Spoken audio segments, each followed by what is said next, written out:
Yeah, I don't want to go to jail for anything. I'm much too, weak. And you're pretty.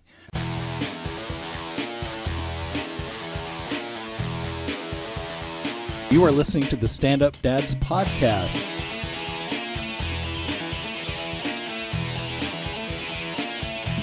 This is hecka boring. Yeah, it is. Let's try again. All right. Yeah. Enough You still don't believe it. I just let her have messed up teeth. Give a fuck. Who cares? Anyway, this is Stand Up Dads. You got Rob and Mike. Yeah. And today a caring father and a father that says, let him deal with it. Exactly. And fucking dick. So today we're talking about stepdads, and we actually have a special guest coming. It's Robert Bess. And I've always seen him as kind of a stepdad to open mic comics in the Sacramento area. That's cool. Because the guy is always, who the fuck goes to open mics to watch? Some of those could be painful. Yeah, and awesome. Awesome to do that. Because I remember the first time I met him, I did a really bad set at Blacktop. And I was walking off the stage just like, fuck. And he's like, hey, can I offer you a tag for one of your jokes? And I'm like, oh, that's who the cool. fuck is this guy? Yeah. And then he gave me one, and it was one where someone asked me to be Santa for some kids. I was like, fuck you, it's because I'm fat. And then the joke was that I was afraid I wouldn't fit into the costume. And he said something to the effect of, kind of mime, like you're trying to get in and say, not again. Yeah, that's good. And I tried it, and it turned a shitty joke into a mediocre joke. So that's good. I'm forever grateful for that. Which is a big move, yeah. The nice thing is, he goes to a lot of freaking shows. I think he hustles more than a lot of the comics out there. That's cool. He has a very distinctive laugh, and it's, a generous laugh, which is good because I've heard him laugh at stuff that I was like, that was okay, but it's still good because as an open micer, it's kind of a lonely fucking place. Mm-hmm. And it's just seeing him in the audience, it kind of makes you feel like, okay, I got one guy on my side out there. It can be hard when you do open mics too, and if people came with a lot of friends. Yeah. And then you're like, dang it, now there's only... So yeah. I don't know if he would agree with me or not, but I've talked to some other comics about it, and they kind of see it my way that he's kind of like a stepdad to open micers. Cool. Anyway, while we're waiting on him, I've got a stepdad clip I was going to play from Billy Gardell. He's the guy from... From what? I want to say Roundtable commercials, but that means nothing to most people. I love Roundtable. Roundtable, no. Pepperoni pizza. It's the one where he's the heavy couple, like where one's a cop and anyway, I'll think of it when we... And it's a Roundtable? Mike and Molly? I don't know. Anyway, here's Billy Gardell talking about stepdads. My mom and dad got divorced when I was very young, probably for their own safety. Not for my dad. For my mom, it was a tougher path. She had 3 kids in tow, over 35. You ain't exactly getting the cream of the Dayton crop, right? So we had to endure some stepfathers. I tell people in Los Angeles that my mom was married 3 times. They go, oh, you're so dysfunctional. Now I'm well adjusted. About the 3rd father, I was like, shut up! Get me a beer.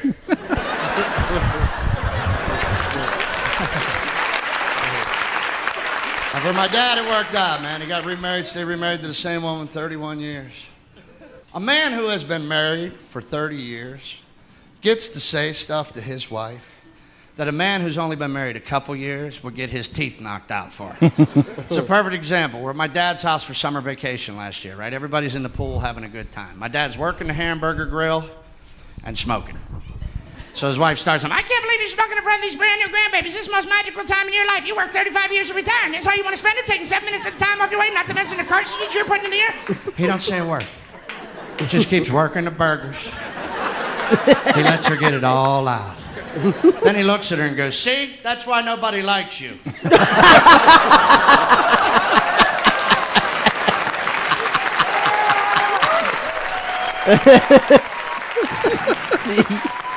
I stood there in awe. I said, Dad, how long you got to be married before you can say something like that? He goes, you got to be all done, kid. Got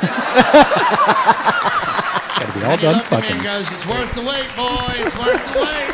You guys are wonderful. Thank you. Well, thank you. That second part had nothing to do with stepdadding, but goddamn, that's fucking great. Uh-huh. And now we have with us Robert Bess. Howdy. How you doing, man? Well, not too bad. It is wonderful to have you here, man. Yeah, thanks for coming. Well, thank you very much for having me. Trying to get you on here forever. I can hear in my voice right now all of the pollen of all of the city of trees that is in my system right now. So I apologize for the sniffing you're going to get on this. I did not sniff any Adderall like some people do before they give speeches. But for the record, we did offer. And that's why people come back, I bet. So you want a free mug? You want the card? So you want to sniff some Adderall before? Oh well. If you're going to be offering, I might be asking for. No, I best not, because I do have, as you know, most people do, some addictive personality traits. So that's not the best. And actually, one of my most notable, addiction would have to be comedy. Oh yeah, clearly. I've seen you go to some horrible shows Sometimes the horrible shows that I was in. Sometimes the horrible shows are better, and I'll tell you why. Okay. Going to open mics or seeing comedy in Sacramento, which is, I envision these analogies at times. Sacramento is kind of a comedy college town in some respects, and that people are over here in that building or this building, but they're all at different places together sometimes, and they're learning from each other. And if you're bombing, you're learning. I can't say what the lesson is for some people, Sure, but it was an old sales not trick, I want to say, but something that the motivational speaker would tell people, like, when somebody tells you no, and you're in sales, you thank them to no end, because that's one of the 9 you have to get before you make a sale.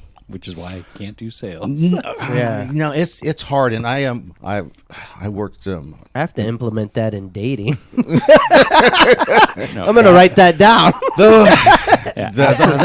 The whole dating and relationship thing is very much complicated by the hormone chemical programs that run through us that conflict with our be a human being, what we're supposed to be like. After 3, Mike, you're a stalker. Yeah, it's the same girl.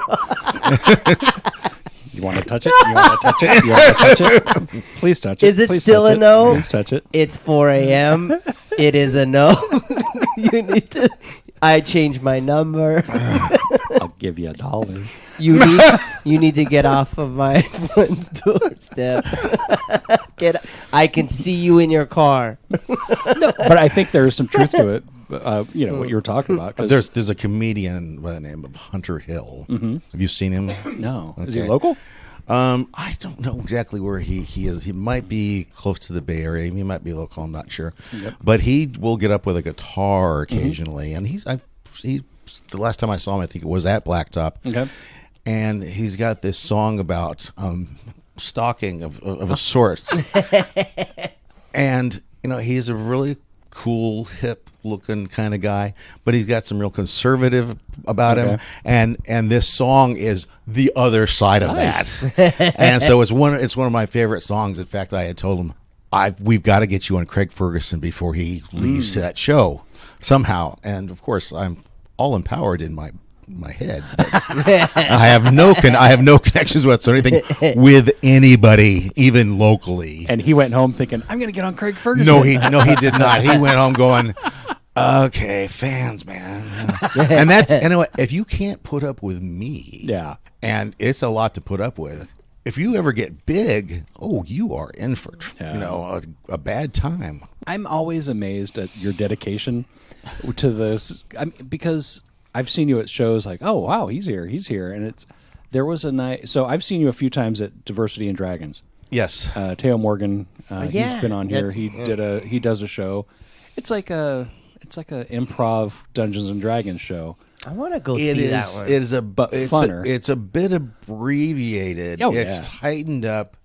It's made so that if you've never seen it before, or if you've been into it, in fact, if you're into it, the fact that you can bring friends that aren't, and they're going to kind of get something out of it. And he's picked stand-up comedians and improvers to do the 3 basically people that are running in the game, and the improvers are perfect for it. Totally. I wanna 'cause go see it, Stand-ups just want to shit all over it and just try and be funny and be me, and it's the improv is great for sharing.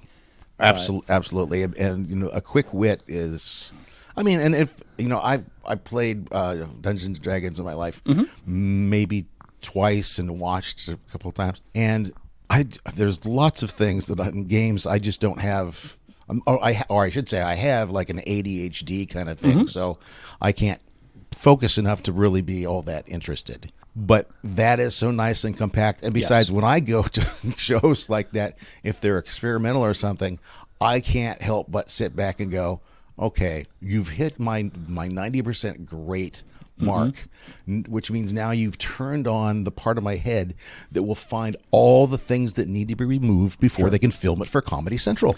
Yeah. And it's awful. But at least you recognize it. But what I was coming to, though, is like there was a show I couldn't make it like 2 months ago, I think it was.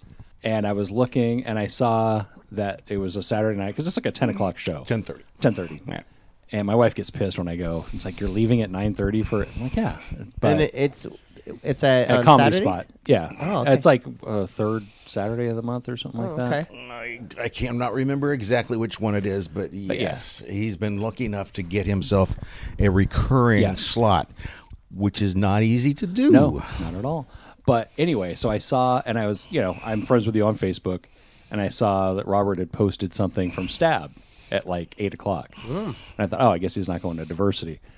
And then at like 11 o'clock that night, he's posting stuff from Diversity. I'm like, holy shit, he's driving all over town, because those two are nowhere near each other. No, they're not that. They're like, it's me, less than 3 miles. Is it really? Yeah. But here's the thing: is there are some open micers, some in this room, that won't go to 2 in one night. What is that? No, I mean, like, because there have been times where I've finished an open mic, and so we'll go, hey, we're going over to here to do another one. You want to come with? I'm like, Oh, yeah. which is why I'm doing a podcast. There are those that Yeah. will travel over to the Bay Area. Yes. And see if they can make it to 5. And that is impressive. Yeah. It is also a little psychotic. Yeah.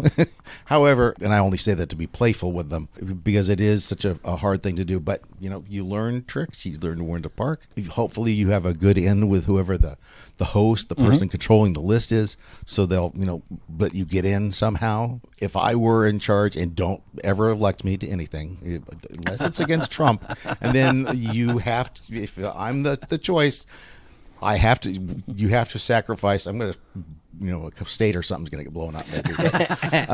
Florida.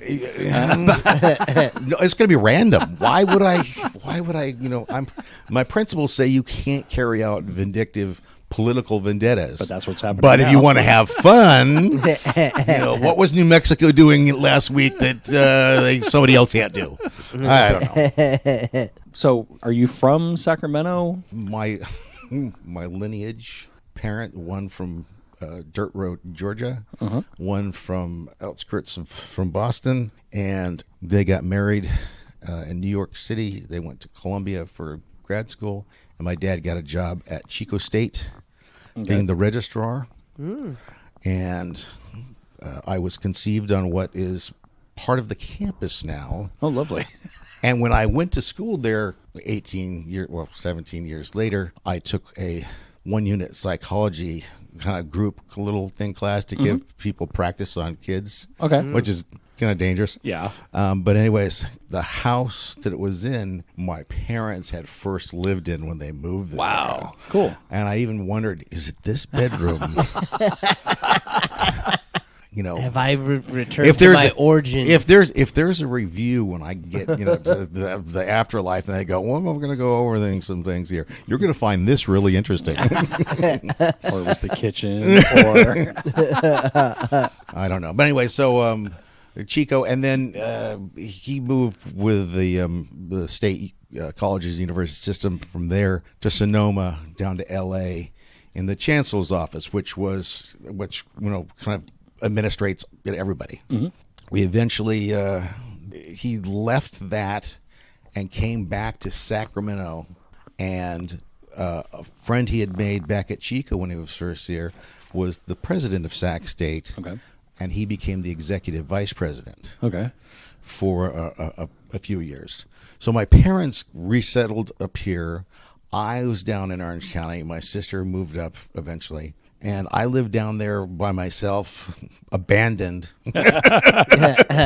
for, I don't know, 25 years, something like that, in a little area called Lake Forest or El Toro or what it might be called, under the runway of the Marine base. Okay. So when the Blue Angels flew one time, 3 days in a row, you could set your clock at 1 o'clock. There was going to be a flyover of my house. And wow. It was like, oh, that's so awesome. But anyways, my parents have passed away. I moved up here to hang with my sister, and so now I live locally near Sunrise Mall. Okay. And so it's a commute just to get down to see a lot of the shows. So whenever there's an open mic that opens up, that might be closer, Yeah. I'm probably going to be there to try to see if it gets supported enough to stay going. Well, got scoreboards that's relatively new. Okay, don't know that one yet. Yeah, it's Monday nights. And I haven't been adding many Got it. lately. I'm just doing my best to keep up with a few of the shows. And the fact that Comedy Spot and Stab, to me, Stab is like a second stage to Comedy Spot. They graduate so many people out of there that there's not enough places to put them at, just at Comedy Spot anymore. And they perform all over. But some of the most wonderful things happens just a few miles away, and that's why I do commute back and forth sometimes. And that's appreciated. That's awesome. So what got you into comedy? Growing up with it on the TV. Yeah. Like who are your favorites? Well, the few albums that I had comedy-wise growing up that my dad would turn me on to. Burns and Shriver. You remember them by any chance? Not at all. No. Okay. No. Now, are we talking George or? I'm very old. No, not George Burns. Okay. No. Different guys. Burns, you possibly recognize because he did lots of character acting on comedy stuff for years and years and years. But anyways, on the outside of the album, which was almost the best part, they had a few things written out, little memes sort of thing, And my favorite one was, we've now invented the nuclear hand grenade. It makes a hole 200 feet wide and 50 feet deep. There is a problem. The average soldier can only throw it 25 feet. And you just go that, and as a kid, you just piss yourself going, okay, that's pretty funny. And you don't think about all the other problems with atomic weaponry. Yeah. Yeah, and again, do not elect me. I'm not very happy with Mr. Putin. And there's a certain naval base in Crimea that I think should be on the bottom of the sea. So, New Atlantis, we'll call it. The New Atlantis. Do not elect me. Did you ever do comedy? No. Yep. No. My brain dysfunctions so often for things like names. Before we're done here, I could forget your name 3 times. Oh, I'm now looking at Mike. I go through this so much. Yeah. And Rob, I did that with earlier. And we have the same name. That doesn't appear to be a help because it's just Swiss cheese. It's like what was it? Sam Beckett in the the time travel show where Quantum Leap. Quantum Leap. Yeah. But wherever he would Swiss cheese arrive, memory, yeah. he would be missing things. So it's really quite terrible going to these 2 places, Comedy Spot and Stab, and seeing people I see all the time and not being able to say hello at times. If it makes you feel any better, I do the same thing. A lot of people do it. I don't worry about it too much, really. The older you get, the less you give a shit about stuff. Like, if somebody doesn't like you, you're like, oh, well. Yeah. I mean, it's a good thing that they don't have to. And I don't have to. That's actually probably one of the biggest pieces of advice. If I could give it to a comedian and do any good, don't care what people think about you. Just do the most impossible thing that you have to do in life, and then do that on stage, and watch your soul get ripped out because people are not laughing at your jokes. So why do I show up for open mic sometimes? Yeah. because I will get back there, and my sense of humor is so weird. My brain is so bizarre that if you're missing the joke, if I can see the architecture of the joke being built, even though you decided to paint it all gray, in fact, that might even be funnier. A joke that breaks some sort of rule that's in my head, but does it in such a way where I cannot say, oh, you can't say that. Those are some of the funniest ever. That's Absolutely. awesome. Yeah. I had a writing session with Nick the other day, and he had a joke that was kind of absurd, and it kind of fell flat when he did it. And I was like, you know what? Just keep going with it. Make it worse.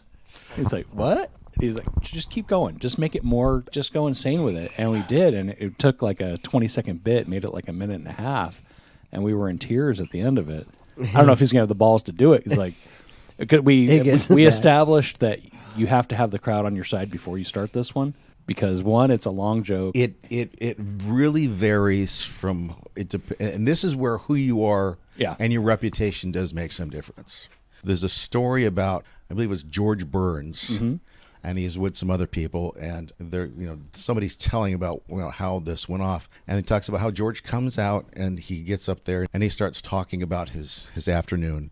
There is nothing funny in any of it, not a thing.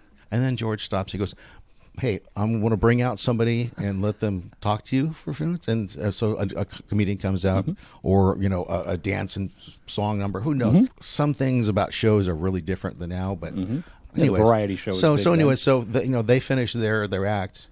And then George comes out and he continues with his story.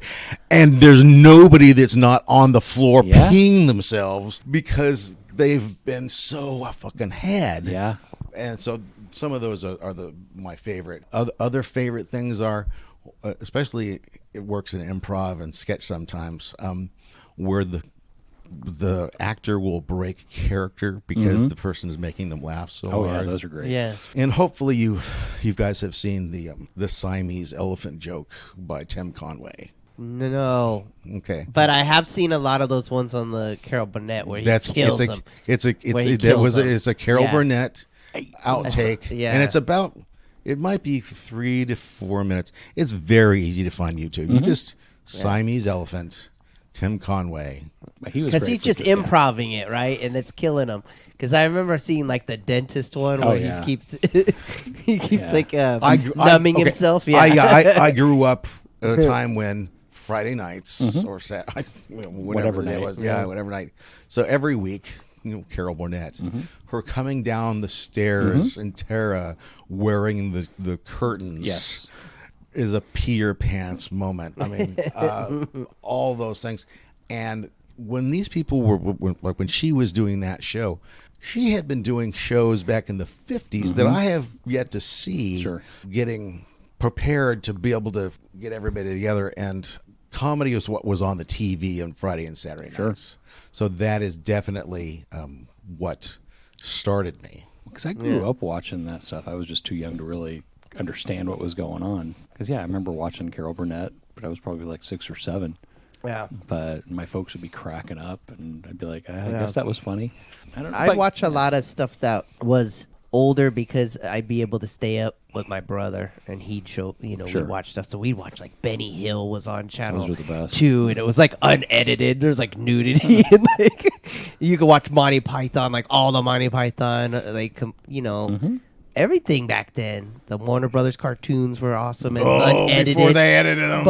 They edited them. So you're like, what happened? Why are they burned Why is there now? nobody? How did he manage to go into blackface? The gun blowing up in his face was edited out. Okay. Yeah. But because it's too okay. violent. But effectively creating blackface. Randomly. Yeah. And actually, the guys that probably were doing the edits were probably peeing themselves when they were going, how dare you make us do this? Yeah. Oh, you don't know what we're doing, but subliminally we are going to really mess up your kids even worse than before.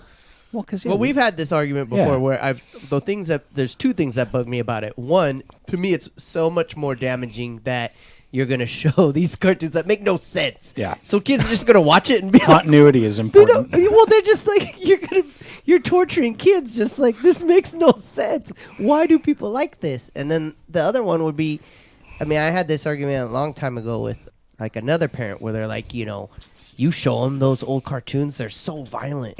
And it's like, well, but at their house, they'll have like the news on, or they'll like, and it's like, well, it or depends. the kids playing Call of Duty. Yeah. Or yeah, tons of that. Tons of super violent video games. It's like, why is that okay? But the kid, if they understand it, and what's different with those old cartoons and is rare nowadays, you can find it when you look, they're very clever. Yeah. They're done on more than one level. It's funny for us when you get older on certain stuff, and it just, I don't know. It frustrates me. You and I love SpongeBob. SpongeBob's awesome. The first like 4 seasons especially are like gold. They're so well done, so hilarious. Yeah. Well, you and I grew up watching Three Stooges, and we've never put someone else's head in a vice. We never hit someone with a hammer. Yes. We never even did the eye poke thing for real. Although my brother did. Let's not be making any commitments about what we have and have not done. Yeah, I haven't. My brother did almost put. He had learned that off of something where my grandfather had caught him. My brother hates this story, but it's hilarious. He was putting a sweater out because he was mad at my grandpa, and he was explaining to my sister that when grandpa comes out, he's gonna slip on this sweater and fall. Wow. But my grandpa came out, bah, bah, bah, ah! He just got caught. Wow. But like that, so some things can come off. But yeah, you're not going to go put a person's head in a vice. You're not going to go think you can fly. Nothing makes me happier, though, than if I were to point 2 fingers towards your eyes. If someone you just were goes like like this, that, yeah. it's like, you're... That's awesome. Oh, yeah. who posted, Jason B. Posted the other day a little tribute to the Three Stooges with him and 2 other guys. Yeah. It's about a 2-minute little clip he put up on Facebook. Look for it. I think you'll really enjoy it. We'll have to. They choreographed it pretty well because you really do have to get the hand up here before the poke goes to the eyes. Yeah. I love those old ones. I've shown Olivia some. Laurel and Hardy are really great. Yeah. We watch one that kills her that's called Brats, where they play their own children. With and the they just film It's so hilarious because they're all tiny next to them, but it's still their full-size bodies. Well, and that it's hilarious. Then, and they're in like a giant tub. Yeah, they had to build a ginormous crib. Yeah, and so hilarious. So hilarious. Still funny. And then I'll show her clips because, those old movies, they'd put the song part or the, for like the Marx Brothers. Yeah. So I'll show her the clips of stuff, and Harpo's another one that transcends. Like me and her can just laugh at all the stuff he does. Like I don't know if you've watched any of those, like the Marx Peanuts. Brothers. Yeah, they kill me. I love. Well, because my dad, couldn't hear; he was deaf, so a lot of the stuff with him, it was all physical comedy. Yeah, which is why Tim Conway was good. Because you got the facial expressions and like the dentist bit, anyone can get that. Yeah. You don't have to speak the language. You don't have to hear. You don't, and same goes for, Harpo was great for. Oh my God. Yeah. So yeah, he just liked big slapsticky stuff, which I guess it is still common. I mean, shit, we have Jackass nowadays, unfortunately. Yeah. Well, then Jackass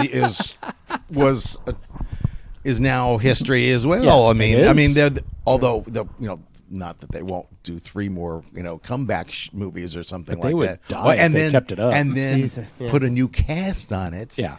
And sell it as a new Star Wars series. Oh, crap. It's too much of it is marketing and not enough totally. of it is story. I know. So who else were some of your favorite comics? Well, something you said did remind me also, or I reminded myself, Johnny Carson. It's not somebody that I got to see very often, but if I were up because I was sick or I just couldn't sleep or whatever it is, when I was... I don't know exactly what year. That was probably after I was being 9 or something. Yep. I did have a little black and white TV that I had in my room, so I could easily watch a little. Johnny Carson would tell the jokes that were written that afternoon, a lot of which were terrible, a lot of which the audience would not respond to. He made a living at bombing and then coaxing out of the audience, the responses. And he did that for, a couple decades. and then what? I don't want to work an hour and a half a day. Let's do 1 hour, and let's make it 4 days. Okay, let's just do it 3 days. At times I might be phoning it in because how many times can you talk to David Brenner, who was somebody I did see live, and then of course Jay Leno comes along, becomes the permanent guest host for Mondays, and I don't know if he was doing Fridays as well. And then they like him so much, they're afraid not to hire him because he might go over to ABC or CBS and destroy the Tonight Show with David Letterman if they move him there. And of course, then they're afraid Letterman's going to do well, and then after Carson leaves, Letterman a year later finally gets to go to CBS. The first night, Carson shows up during the show, walks in at the back of the audience, walks down one of the sides, goes to Dave, and gives him one of these, the okay, and then walks out one of the doors, which was like NBC. Can you see? The four fingers that are not showing right now because it was so wonderful. Carson was a master of the facial expression. He was like Jack Benny was Jack Benny was awesome for that word. And that same type of humor too, where you could do where it would be self-deprecating and you just make that look, Oh, and that George Burns story I told you earlier, it might have been Jack Benny. Oh, okay. It's possible because I can in see some him doing ways. Yeah. In some ways, Jack Benny kills me. He's so good. I love that a lot of his comedy would work where you could see him, but then it would also work with the timing. Like that main joke of his that just sets his whole character where it's like your money or your life. Yeah. And he's like your money or your life.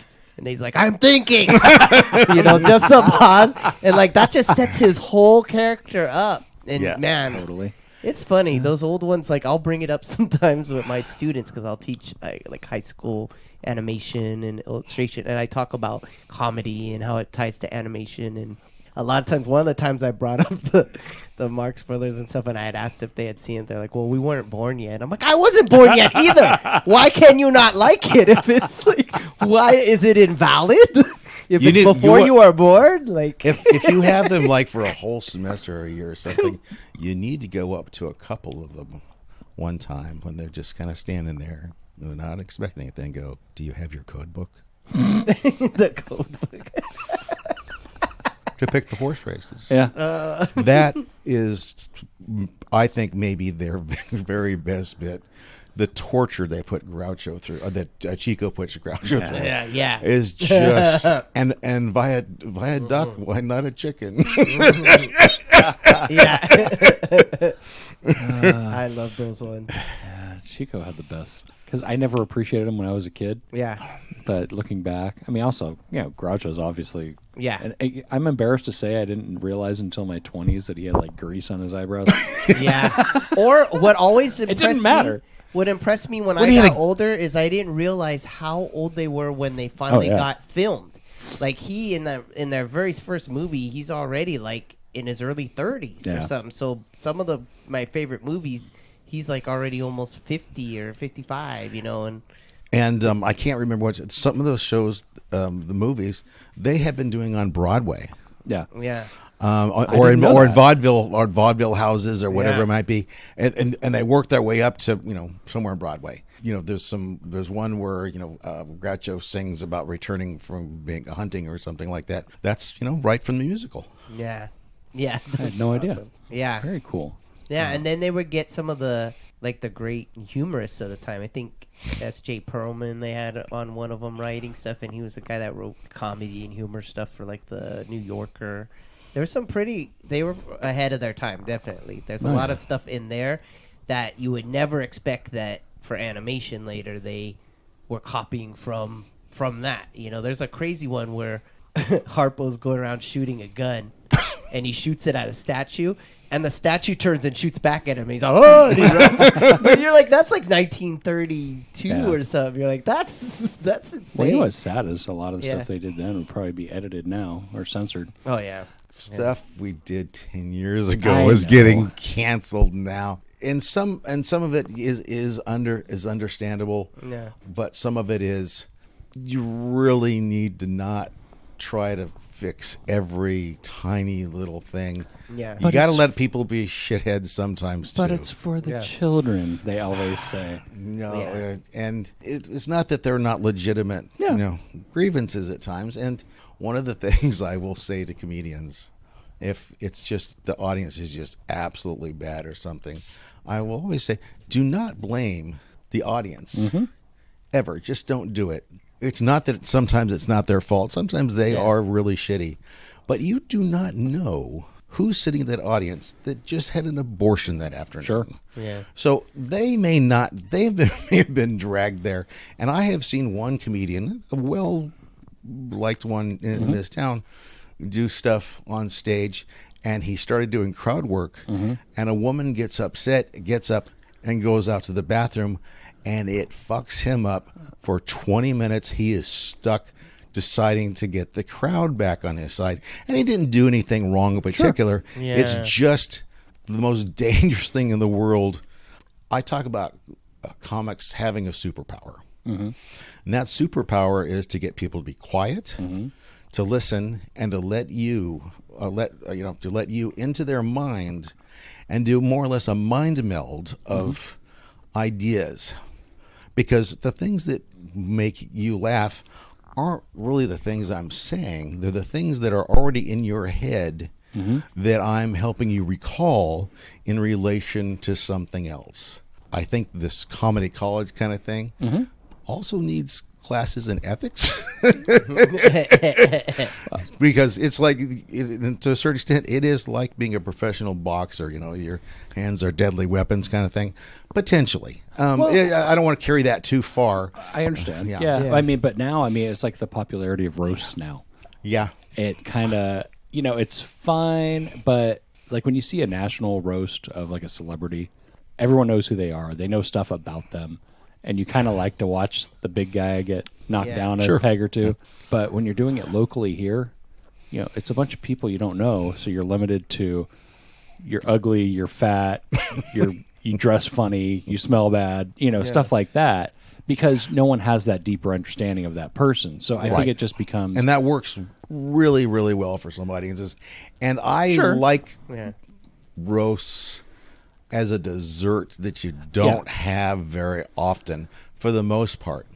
However, audiences, some of them, really like roasts. So I don't go attend the verbal insults stuff they do a monthly show at Blacktop, but I do follow on Facebook, and if they put up a clip, I do watch it, and I do get a good laugh out of it. There's some great stuff it's there. just the amount. Sure. So it's like if you're a comic, you really have to be able to do a little bit of everything. Like you're a doctor on rotation, in your residency. You've got to go, do proctology one week or 2 weeks or whatever it is. Yeah, that makes sense. At least with the roasts, like what it's gonna. Yeah. What's going to happen, that that's what you're getting into when you're going, but... Yeah. And we're going to take a quick break and come right back. Hi, this is Owen. You listen to Stand-Up Dads. All right, we're back. Woo! That was too loud. Jesus Christ. I guess it's a buck and a tip in the swear jar. Yeah, we have a thing. Mike is a little fruity for Harry Potter. And he always seems to work it into the episodes. So, like a swear jar. Which is unfair to say to not to. No, because it's not. The reason is my daughter and I read it for the first time. So I was never into it. But last year we read them all. Yeah. Watched all the movies. We all know. We're super into it. So being a dad podcast, it is a majority of the time with my daughter. Harry Potter it's Harry Potter themed right now. Sure. So anytime he brings it up, it's a buck in the jar. Over the limit. And apparently I say Jesus Christ and Jesus fucking Christ a lot. Yeah. So So now I have to say he who must not be named. No, you just can't even bring it up. Don't bring up the president.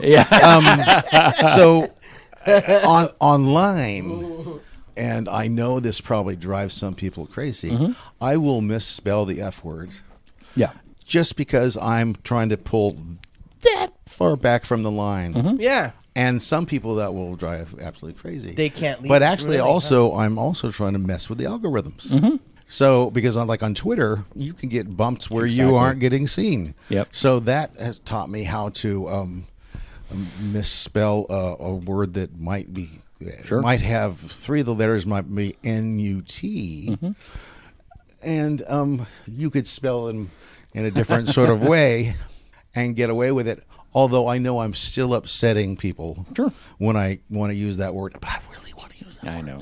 Because sometimes it is just the best word, but I also understand the upsetting. So I will try and pull back. So if you see me on Facebook, you can tell how upset I am about something, about how I might spell something, or quote marks stuff.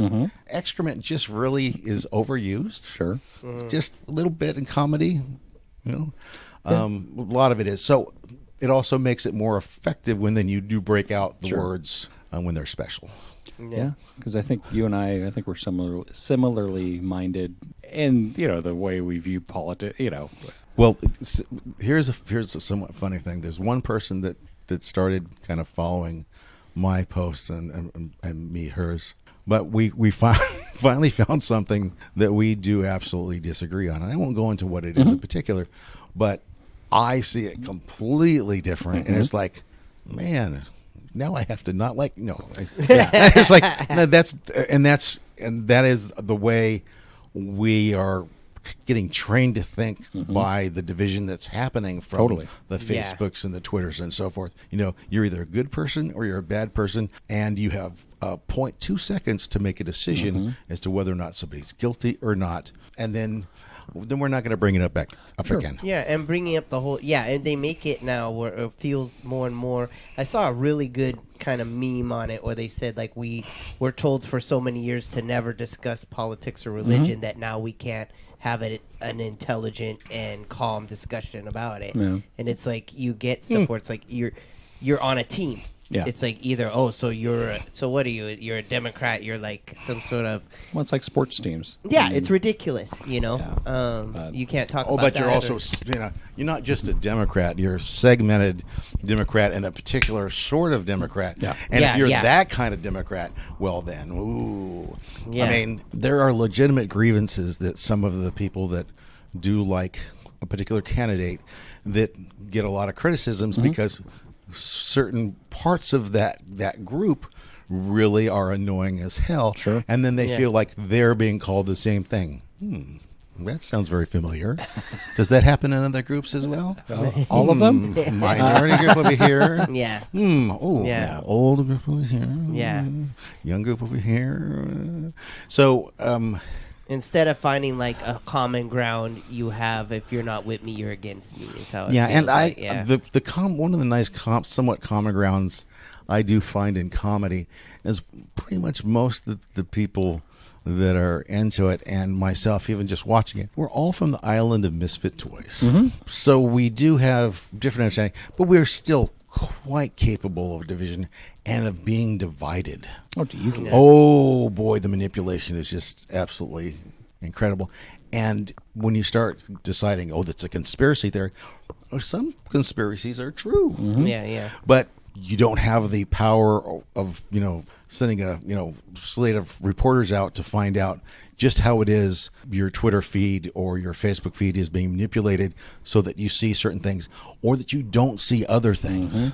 That's the thing that bugs me. I'm a lefty, and in my news feeds of, like on Yahoo or whatever, I see lefty stories. I don't see stuff from the other side. So when I do, I kind of grasp onto it. It's like, what are they telling them over there? And we're just getting reinforced with stuff we already want to know. Yeah. It's just like, you see, I told you we never walked on the moon. That type of shit. Instead of the meme I picked up somewhere that I've got in my background on my Facebook page is, of the planets, the sun and Mercury and Earth is flat, and then you got the other ball planets. And like, so it's flat, huh? How come all the other ones aren't flat?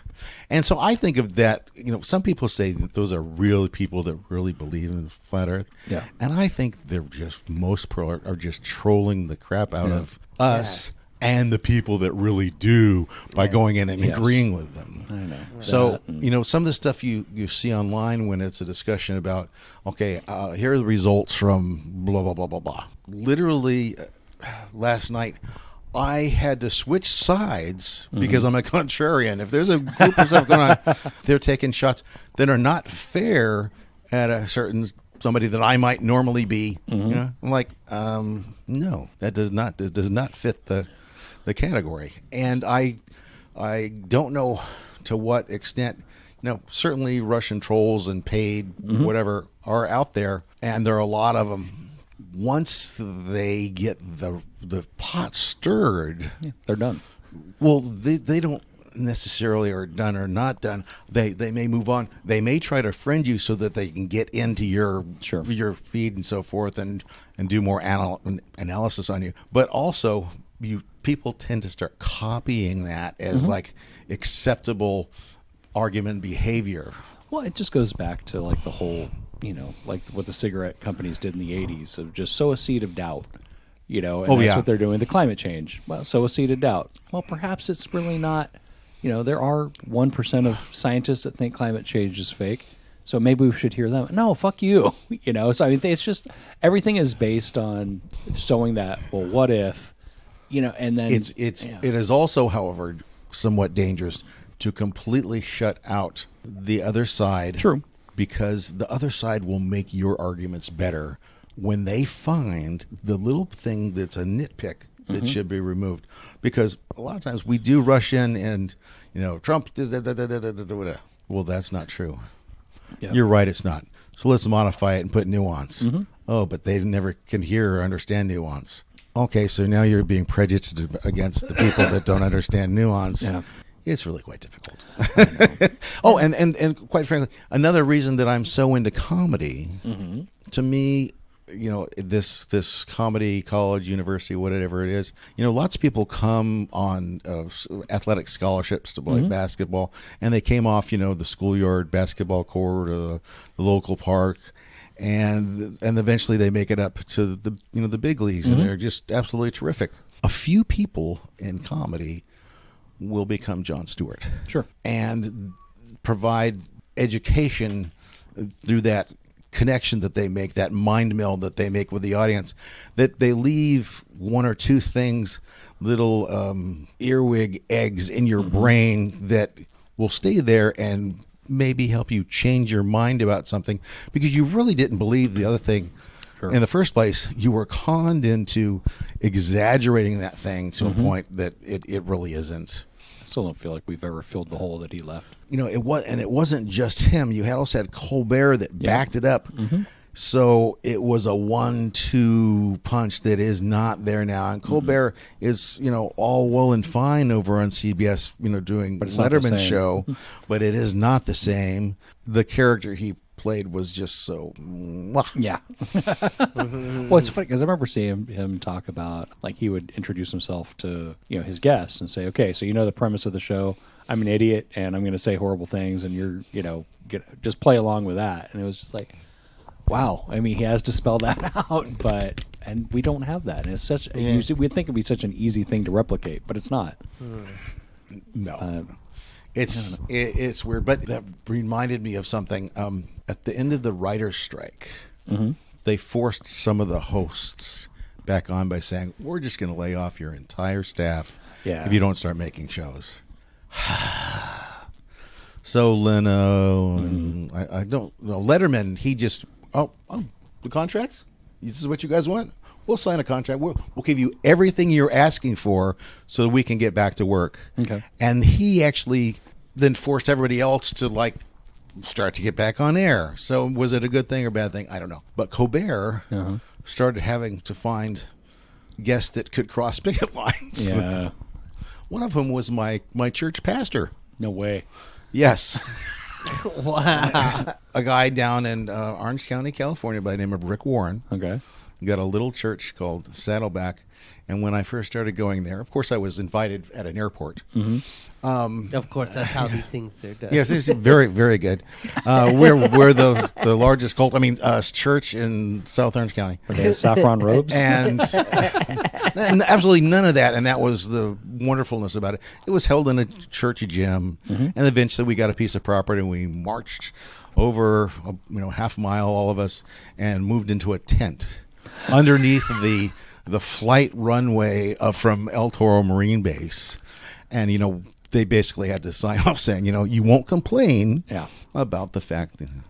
So when they wanted to convert that into a commercial airport, they started, running planes that don't take off vertically. Well, almost vertically at really loud speeds. And they come pretty damn low over those hills. So the people that live down there said, you know what, you rich people in Newport Beach that don't like the fact that John Wayne Airport flies right over your filthy, super expensive homes. Well, we don't want that. In fact, we don't want the planes flying up into a mountain. Yeah. So that when they do have a problem, there's no recovery. And then the other runway was over a retirement community called Leisure World. Okay. Leisure World. Yeah, what a name. There's a Rossmore in the Bay Area that it was Leisure World at one time, but they that's changed another their name. one I can harass my mom with now. Yeah. Instead of a place for Mom, we found you Leisure World. Oh, and but they have all those things. They have all those things within, and all super right conservatives for the most part. So they know who to talk to. Sure. So that airport, it became a park. Lovely. But anyways, so church pastor going to be on. He wrote this book that sold a whole bunch of copies, and then they said, "Well, write another book." So it's another book, and it sells more copies than Harry Potter. Oh, wow. It was called The Purpose Driven Life. First one was Purpose Driven Church, then Purpose Driven Life. This is the pastor of your pastor, church? yeah. I didn't know actually you heard wrote of that. that I book, remember yeah. that book. Yeah, around everywhere. So anyways, and he did a really cool thing later on after the second book came out and went into its 19th printing in 39th language. He paid back all of his salary from the church from the day he started it. Wow. Because it wasn't hard. Yeah. Wow. He had Obama and McCain come to the church and do a little thing for TV. Okay. A faith kind of intersection, sort of, Q&A. And then when Obama won, he went and he did the opening prayer at his inauguration. This is the guy that got all the grief. Oh, he gets grief for all kinds of things. And his okay, now I remember that. He had the son that committed suicide, Okay. and so they've gone through all kinds of grief for that. I mean, there's nothing more grief-ridden than a pastor's life. Yeah, no, but I remember just because they were giving Obama shit for. I mean, he could have brought Martin Luther King back, and to be like, "You picked him just because he was black." Well, what the fuck? Yeah. Okay, I got Gandhi. It's Yeah, just, yeah. I don't know. There was nothing he could do right. Yeah, and I got really excited about Obama because it was exciting. Yeah. And I knew Hillary, in 2008, I knew Hillary, Fox News had been waiting and planning the camp. The air war was going to be absolutely phenomenal. Yeah. And when Michigan was told, half your delegates don't count because you went too early. Yeah. The DNC, Yeah. they rig all the elections. The ruling came down. Fox News for a week was all Hillary all the time. How can they do this to her? Yeah. And I think it was one of two things, or maybe something else. No. They were really upset they weren't going to get to, go to war with her. And two, they really didn't want a colored guy, and maybe a different word, Sure. Was being used in the upper offices, and maybe not. Because, people are more sophisticated, the word thug, some people say. Sure. Urban. all those things, or just commie or whatever, or elite. One of the things that Obama did that was really right, that probably turned out to be really wrong, was when he first went into the office, he went to the retreat for the Republicans, Senate Republicans it might have been, and he sat around a big round or square table with them, and he said, "Ask whatever questions you want." Sure.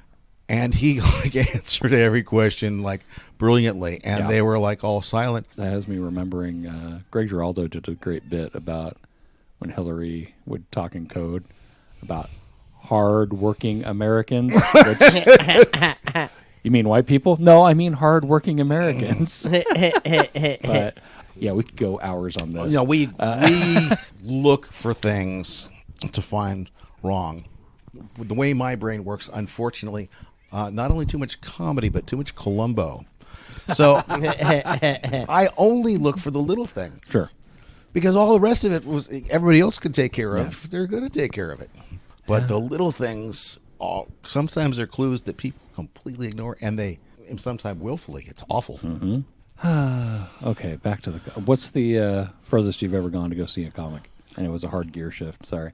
Yeah, I saw some of my first ones in Vegas. Yeah. And I said David Brenner earlier.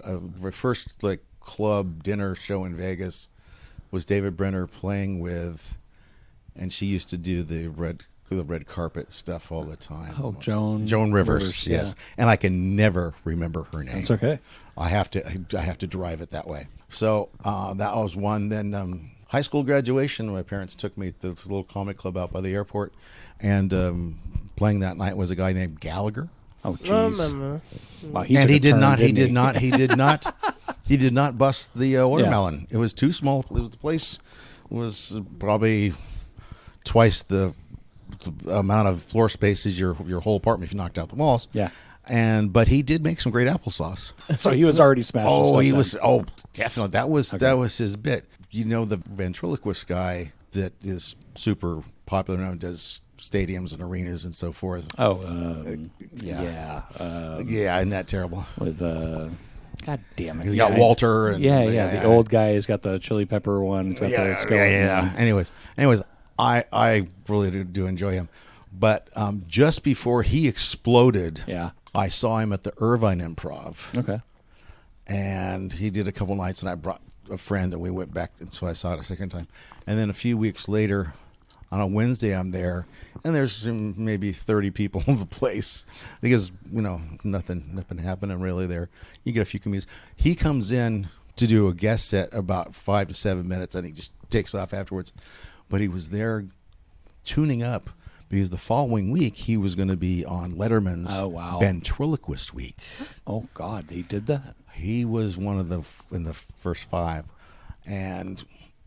Then after that, he was doing the specials that were on Comedy Central, and then he's immediately into, giant venues, which is not really a good place to see a comedian, I don't think. No, I agree. Jeff Dunham. Dunham, yes, thank you. Yeah, I mean, because I'm super thrilled. I got to see Tom Segura at Sac Punchline, which I don't think he does little shows. I think it was ramping up for a recording. I think he plays there. In fact, I've probably seen the name go through.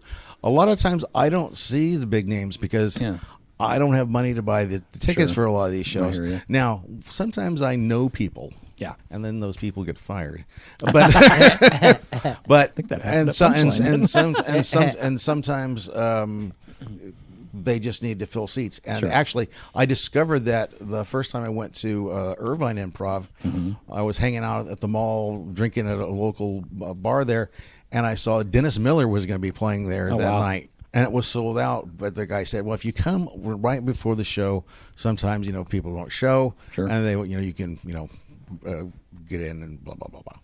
So I said, "Well, what the heck? I'm not doing anything." So I got to see Dennis Miller there. Nice. And then before Facebook was MySpace, I signed up so that if they during the week they needed seat fillers to go in and sell drinks and fill seats that were empty. Otherwise, it's kind of like the Academy Awards, they have seat fillers. Yeah. And so that's mostly how I see shows. Okay. So are there any names? It's like, I don't care what it costs, I'm going to go see this guy. A few years back, and I say this, that really don't have a bucket list. Yeah.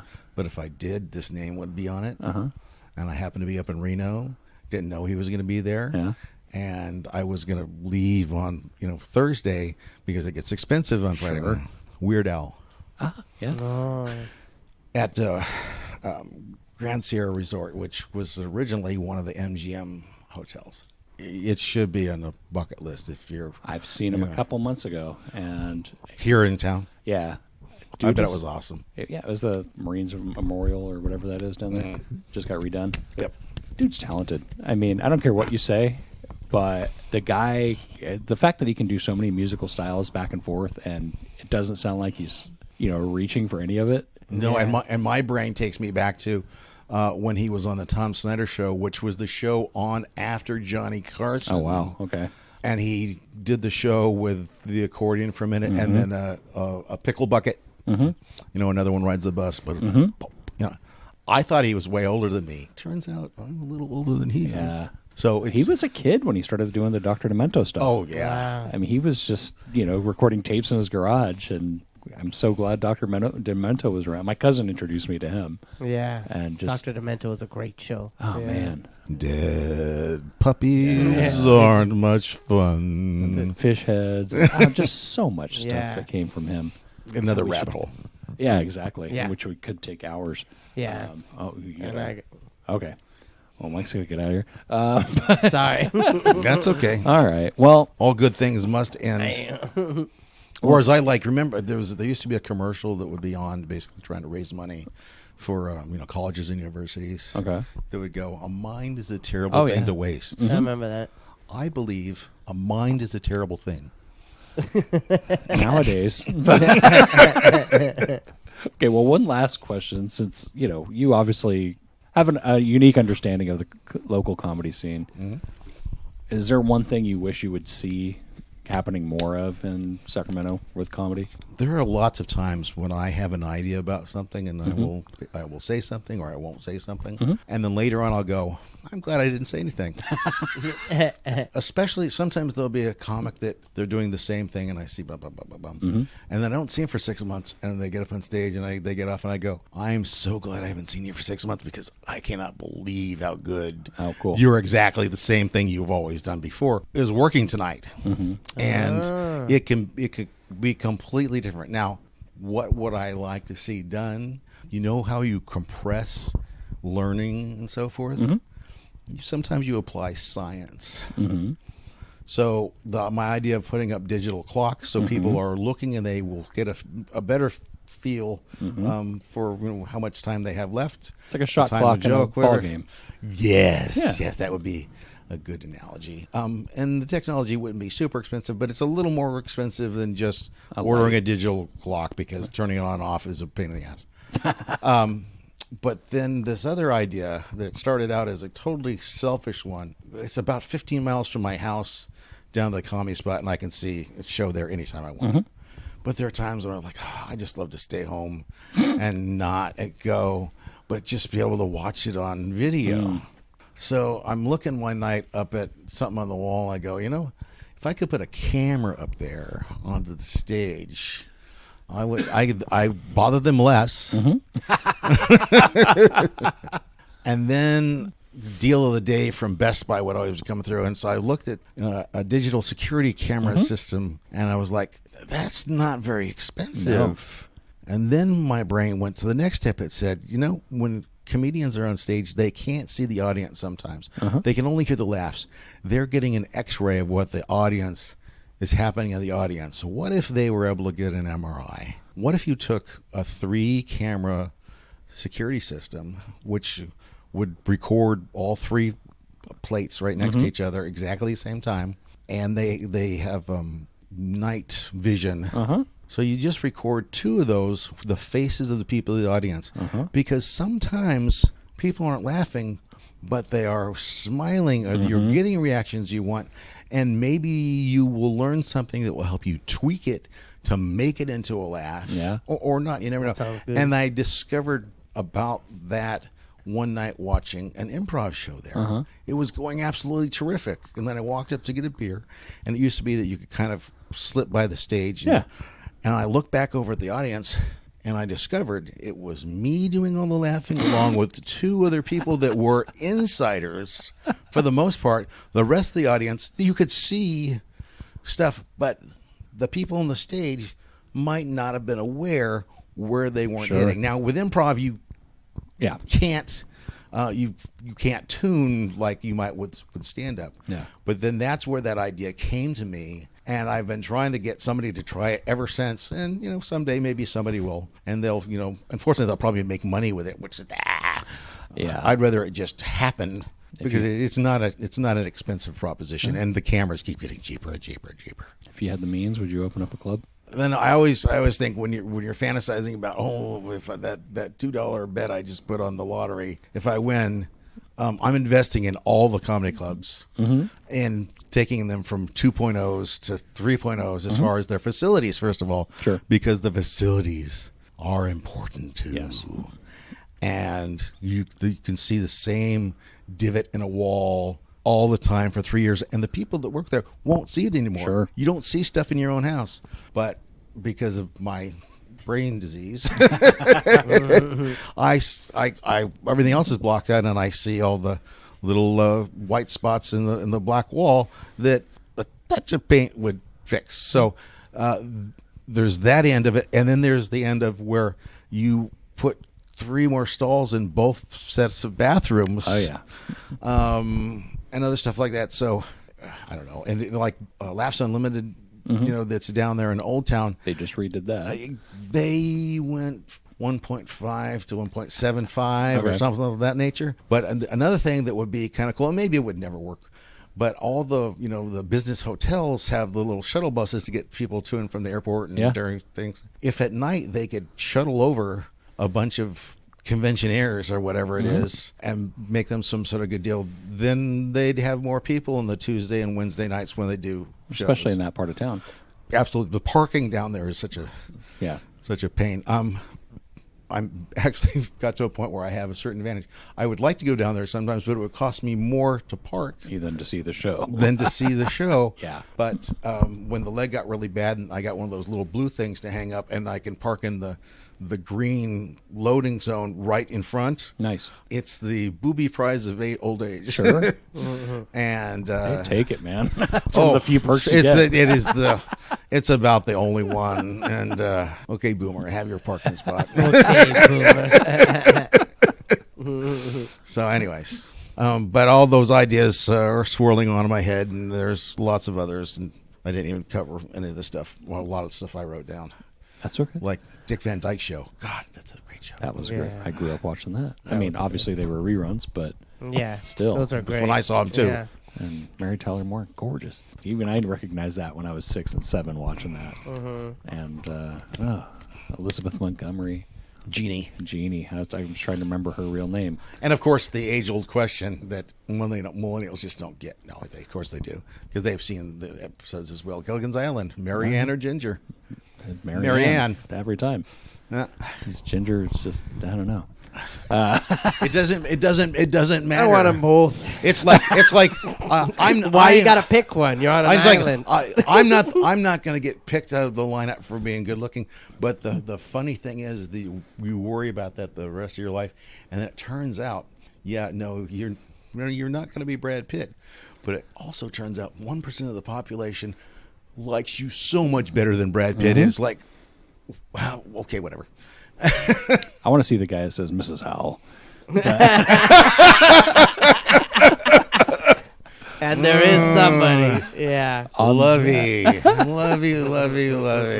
So we're going to leave the Stepdad episode stuff for another episode. We've gone long, but I would have it no other way. I've really enjoyed having you, man. Yeah. Thanks a lot. It's been fun. Thank you so much for coming down. I don't even know what to say other than thank you so much. Yeah, thank you.